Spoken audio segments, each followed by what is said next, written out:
വളരെ രൂക്ഷമാണ്, അവർക്ക് ഭയമുണ്ട് എന്നാണ്. ജീവിക്കാൻ പറ്റൂ, ഇവരെ ഒഴിവാക്കിക്കൊണ്ട് ജീവിക്കാൻ പറ്റൂ.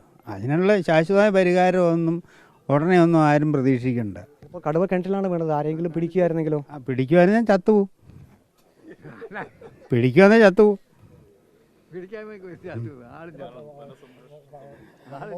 വകുപ്പ് ഇക്കാര്യത്തിൽ എന്താണ് ചെയ്യേണ്ടത്? വനം വകുപ്പ് ചെയ്യേണ്ട, അവർ ഇന്നസെൻസ് ആണ്. അവർക്ക് എപ്പോഴും ഭയാശങ്കയോടുകൂടി നടക്കാൻ പറ്റത്തുള്ളൂ. കാര്യം എന്താണെന്ന് ചോദിച്ചു കഴിഞ്ഞാൽ അവരുടെ നല്ലത് ഇപ്പോൾ അവർ നോക്കണ്ടേ.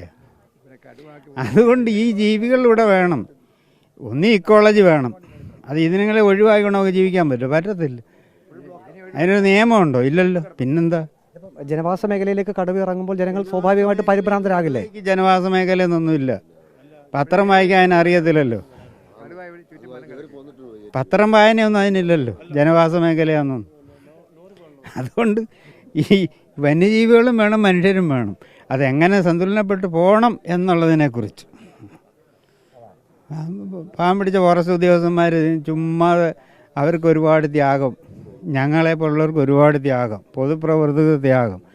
ഇവർ വേണോ വേണ്ടായോ? ഇവർ നമ്മളുള്ള ലോകമാണ് ഈ ലോകം. അതാണ് സന്തുലനം, അതാണ് ഇക്കോളജി.